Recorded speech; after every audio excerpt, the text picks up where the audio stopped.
हमारा सौर परिवार निम्नलिखित में से किन खगोलीय पिंडों से बना है? ग्रह, उपग्रह, क्षुद्र ग्रह, सप्तऋषि, तारामंडल, ग्रह, सूर्य। थर्ड ऑप्शन कह रहा है उपग्रह, ग्रह, ध्रुव तारा। वहीं फोर्थ ऑप्शन है सूर्य, ग्रह, उपग्रह, क्षुद्र ग्रह और उल्का पिंड। कौन सा ऑप्शन राइट है?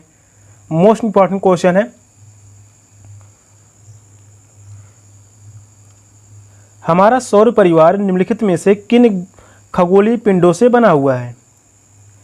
सूर्य, ग्रह, उपग्रह, क्षुद्र ग्रह और उल्का पिंड। फोर्थ ऑप्शन करेक्ट होगा। सौर परिवार वह खगोलीय पिंड तंत्र है जिसका केंद्र सूर्य है। सूर्य के गुरुत्वाकर्षण बल के कारण कई खगोलीय पिंड उसके चारों ओर परिक्रमा करते हैं। फोर्थ ऑप्शन करेक्ट है। नेक्स्ट क्वेश्चन है, 7वीं शताब्दी के प्रारंभ से निम्नलिखित में से किस विचार पर लोगों ने प्रश्न उठाना शुरू कर दिया? फर्स्ट ऑप्शन कह रहा है सामाजिक विशेषाधिकार किसी के जन्म का परिणाम है। सेकंड ऑप्शन कह रहा है केवल मानव जाति जीवन के अनंत चक्रों से गुजरते हैं। वहीं थर्ड ऑप्शन है सभी व्यक्ति जन्म के समय समान होते हैं। फोर्थ ऑप्शन कह रहा है व्यक्तिगत प्रयासों से पुनर्जन्म के चक्र से छुटकारा पाया जा सकता है। कौन सा ऑप्शन राइट है? क्वेश्चन नंबर 2 कह रहा है 7वीं शताब्दी के प्रारंभ से निम्नलिखित में से किस विचार पर लोगों ने प्रश्न उठाना शुरू कर दिया?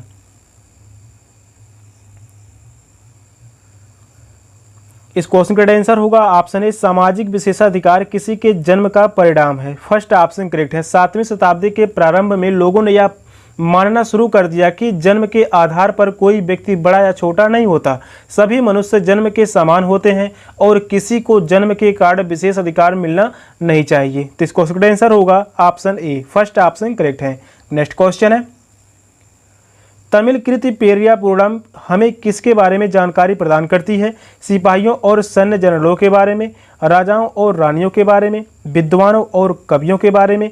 फोर्थ ऑप्शन है साधारण पुरुषों और महिलाओं के बारे में। कौन सा ऑप्शन करेक्ट है?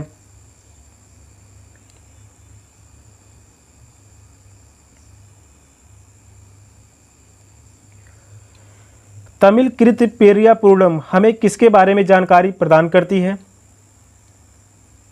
साधारण पुरुषों और महिलाओं के बारे में। फोर्थ ऑप्शन करेक्ट है। साधारण पुरुषों और महिलाओं के बारे में पेरिया पुराणम नामक कृति हमें जानकारी प्रदान करती है। यह ग्रंथ बताता है कि भगवान की भक्ति करने के लिए राजा या अमीर होना आवश्यक नहीं है, सामान्य लोग भी अपनी सच्ची भक्ति से महान बन सकते हैं। फोर्थ ऑप्शन करेक्ट है। नेक्स्ट क्वेश्चन है,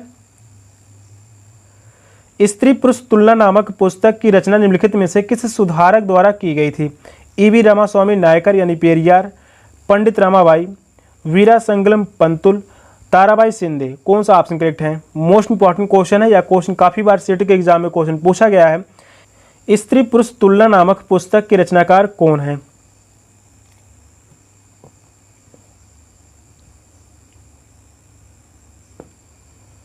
तो वह है Tarabai Shinde. Fourth option correct है, ताराबाई शिंदे। इस क्वेश्चन का आंसर होगा ऑप्शन डी। इस पुस्तक में इन्होंने महिलाओं और पुरुषों के बीच होने वाले भेदभाव तथा समाज में महिलाओं की स्थिति की तीखी आलोचना की है। फोर्थ ऑप्शन करेक्ट है, ताराबाई शिंदे की पुस्तक है स्त्री पुरुष तुलना नामक। नेक्स्ट क्वेश्चन है, पहाड़ी क्षेत्रों में अब रेल मार्ग का विस्तृत निर्माण हो रहा है, अति उपयुक्त कारण का चयन कीजिए। फर्स्ट ऑप्शन कह रहा है इसे संभव करने के लिए उन्नत प्रौद्योगिकी का विकास हुआ है। वहीं सेकंड ऑप्शन है पहाड़ियों में रेल मार्ग का निर्माण आसान होता है। थर्ड ऑप्शन कह रहा है पर्वतों का अत्यधिक क्षरण हुआ है। फोर्थ ऑप्शन है पहाड़ी लोग रेल मार्ग को बना रहे हैं। कौन सा ऑप्शन करेक्ट है? क्वेश्चन यह भी इंपॉर्टेंट है। पहाड़ी क्षेत्रों में अब रेल मार्ग का विस्तृत निर्माण हो रहा है, अति उपयुक्त कारण का चयन कीजिए। फर्स्ट ऑप्शन राइट होगा, इसे संभव करने के लिए उन्नत प्रौद्योगिकी का विकास हुआ है। इस क्वेश्चन का आंसर होगा ऑप्शन ए। पहाड़ियों में रेल मार्ग का निर्माण आसान होता है तो बहुत ही कठिन होता है, यह ऑप्शन गलत होगा। पर्वतों का अत्यधिक क्षरण हुआ है, यह भी गलत होगा। पहाड़ी लोग रेल मार्ग को बना रहे हैं तो यह भी ऑप्शन गलत होगा। फर्स्ट ऑप्शन करेक्ट है। अब आधुनिक तकनीकी की मदद से सुरंगें, लंबे पुल और मजबूत रेलवे ट्रैक बनाए जा रहे हैं और इसीलिए आज पहाड़ी क्षेत्रों में भी रेल मार्ग का तेजी से विस्तार हो रहा है। फर्स्ट ऑप्शन राइट है। नेक्स्ट क्वेश्चन है, अभिकथन ए तथा कार्ड आर का ध्यानपूर्वक अध्ययन कीजिए। अभिकथन ए कह रहा है दादा भाई नौरोजी जो कि भारतीय राष्ट्रीय कांग्रेस के बड़े नेता थे, कभी भी भारतीय राष्ट्रीय कांग्रेस के अध्यक्ष नहीं बने। कार्ड आर कह रहा है वह व्यवसायी और प्रचारक थे, वे लंदन में रहते थे और कुछ समय के लिए ब्रिटिश संसद के सदस्य भी रहे। निम्नलिखित में से सही विकल्प चुनें। पहला ऑप्शन है ए गलत है किंतु आर सही है। सेकंड ऑप्शन कह रहा है दोनों ए एवं आर सही हैं तथा आर ए को व्याख्या करता है। वहीं थर्ड ऑप्शन कह रहा है दोनों ए और आर सही हैं किंतु आर ए की व्याख्या नहीं करता। फोर्थ ऑप्शन है ए सही है किंतु आर गलत है। कौन सा ऑप्शन राइट है?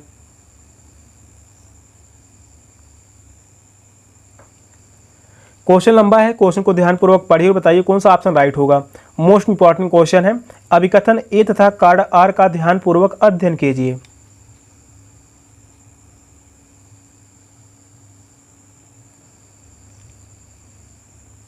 अभिकथन ए कह रहा है दादा भाई नौरोजी जो कि भारतीय राष्ट्रीय कांग्रेस के बड़े नेता थे कभी भी भारतीय राष्ट्रीय कांग्रेस के अध्यक्ष नहीं बने, तो यहाँ पर गलत होगा। भारतीय राष्ट्रीय कांग्रेस के अध्यक्ष दादा भाई नौरोजी 3 बार बने थे। वे 3 बार कब कब बने थे? 1886 में, 1886 में, 1893 में और वहीं बात कर लें 1906 में भी भारतीय राष्ट्रीय कांग्रेस के अध्यक्ष दादा भाई नौरोजी बने थे। यहाँ से अभिकथन ए गलत होगा। कार्ड आर कह रहा है वह व्यवसायी और प्रचारक थे, वे लंदन में रहते थे और कुछ समय के लिए ब्रिटिश संसद के सदस्य भी रहे, तो यह कार्ड आर सही होगा। ए गलत है किंतु आर सही है, तो इस क्वेश्चन का आंसर होगा option A. First option correct है, ए गलत है किंतु आर सही है। नेक्स्ट क्वेश्चन है निम्नलिखित में से वायुमंडल में अधिकांश कौन सी 2 गैसें हैं? ओजोन और हीलियम, नाइट्रोजन और हाइड्रोजन, कार्बन डाइऑक्साइड और ऑक्सीजन, नाइट्रोजन और ऑक्सीजन। कौन सा ऑप्शन राइट है? हर एक क्वेश्चन सीटेड एग्जाम के लिए मोस्ट इंपॉर्टेंट क्वेश्चन रहने वाला है। क्वेश्चन नंबर 7 कह रहा है निम्नलिखित में से वायुमंडल में अधिकांश कौन सी 2 गैसें पाई जाती हैं? तो वह है नाइट्रोजन और ऑक्सीजन। फोर्थ ऑप्शन करेक्ट है, नाइट्रोजन और ऑक्सीजन। नाइट्रोजन की मात्रा होती है 78% और वहीं ऑक्सीजन की बात कर लें इसकी मात्रा होती है वायुमंडल में 21%। तो इस क्वेश्चन का आंसर होगा ऑप्शन डी। नेक्स्ट क्वेश्चन है निम्नलिखित में से कौन सा हमारी पृथ्वी का वास्तविक निरूपक प्रतिरूप है? ग्लोब, मानचित्र, उपग्रह, तस्वीर, रग्वी गेंद। कौन सा ऑप्शन करेक्ट है?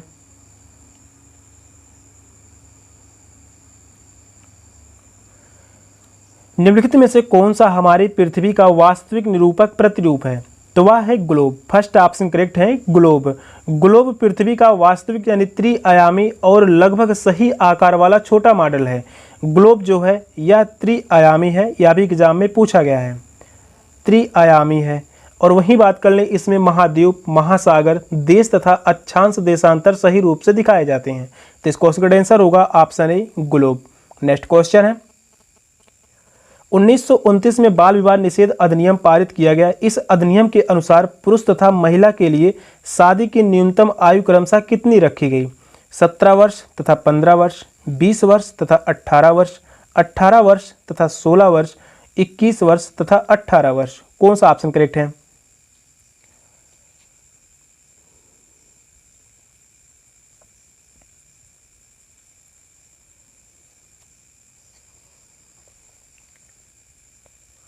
उन्नीस में बाल विवाह निषेध अधिनियम पारित किया गया। इस अधिनियम के अनुसार पुरुष तथा महिला के लिए शादी की न्यूनतम आयु क्रमशः कितनी रखी गई?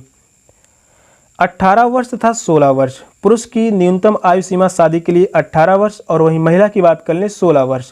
तो इस क्वेश्चन का आंसर होगा ऑप्शन सी। नेक्स्ट क्वेश्चन है गेहूं और जौ जैसे फसल उगाने के लिए सर्वप्रथम साक्ष्य निम्नलिखित में से किस स्थान में मिले हैं? सही विकल्प का चुनाव कीजिए। नीलगिरी पहाड़ियाँ, गारो पहाड़ियाँ, मालाबार पहाड़ियाँ, सुलेमान और किरथर पहाड़ियाँ। कौन सा ऑप्शन राइट है?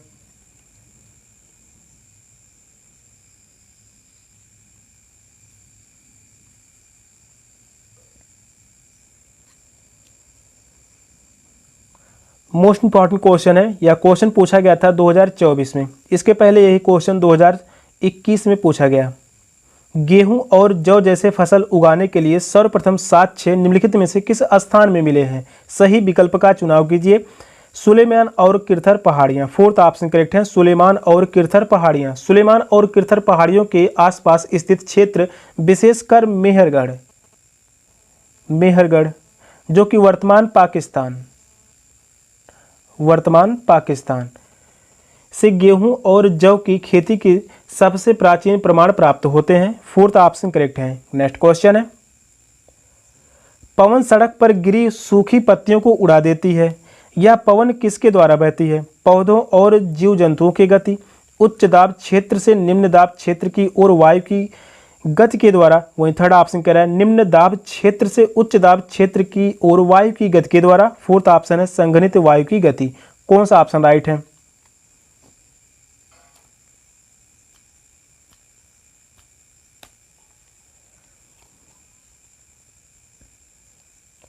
पवन सड़क पर गिरी सूखी पत्तियों को उड़ा देती है। यह पवन किसके द्वारा बहती है? उच्च दाब क्षेत्र से निम्न दाब क्षेत्र की ओर वायु की गति के द्वारा। सेकंड ऑप्शन करेक्ट है, तो इस क्वेश्चन का आंसर होगा ऑप्शन बी। नेक्स्ट क्वेश्चन है, अभिकथन ए तथा कार्ड आर का ध्यानपूर्वक अध्ययन कीजिए। अभिकथन ए कह रहा 1960 में द्विभाषी मुंबई प्रांत को मराठी और गुजराती भाषा लोगों के लिए दो अलग अलग राज्यों में बांटा गया। वहीं कार्ड आर है 1966 में पंजाब का विभाजन दो राज्यों में हुआ। पंजाब पंजाबी भाषाओं के लिए, हरियाणा हरियाणवी या हिंदी बोलने वालों के लिए। निम्नलिखित में से सही विकल्प चुनिए। ऑप्शन है ए असत्य है किंतु आर सत्य है। सेकंड ऑप्शन है ए और आर दोनों सत्य हैं, आर ए की व्याख्या करता है। थर्ड ऑप्शन कह रहा है ए और आर दोनों सत्य हैं किंतु आर ए की व्याख्या नहीं करता। फोर्थ ऑप्शन है ए सत्य है किंतु आर असत्य है। कौन सा ऑप्शन करेक्ट है?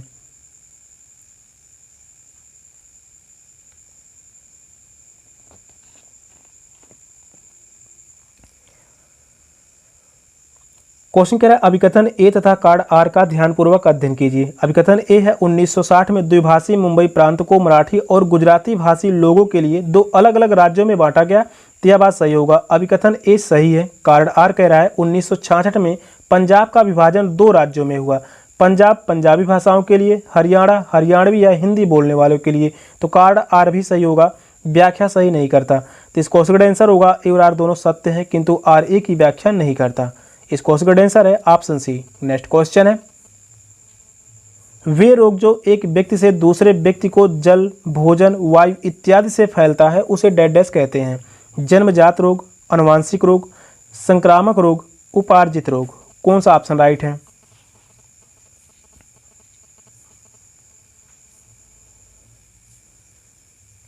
क्वेश्चन नंबर 13 का राइट आंसर क्या होगा? आप सभी कमेंट में आंसर बताइए। वे रोग जो एक व्यक्ति से दूसरे व्यक्ति को जल, भोजन, वायु इत्यादि से फैलता है उसे डैश क्या कहते हैं?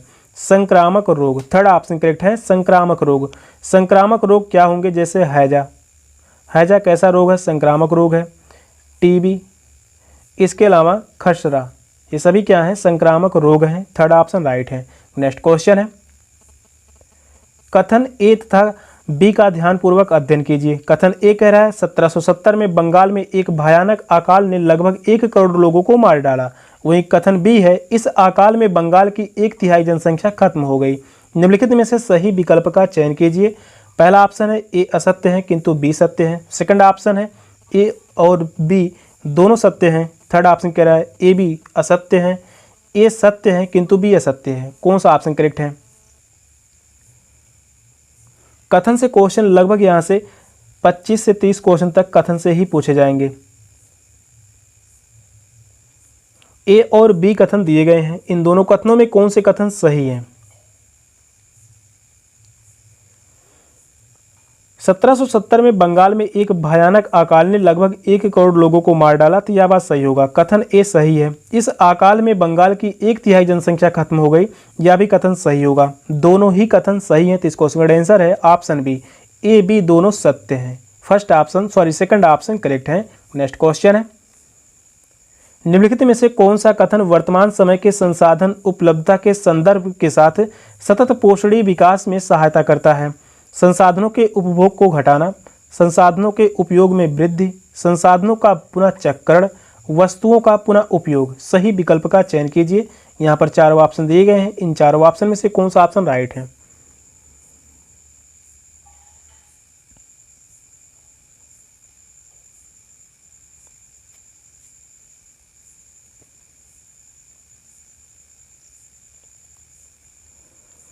क्वेश्चन नंबर 15 कह रहा है निम्नलिखित में से कौन सा कथन वर्तमान समय के संसाधन उपलब्धता के संदर्भ के साथ सतत पोषणीय विकास में सहायता करता है?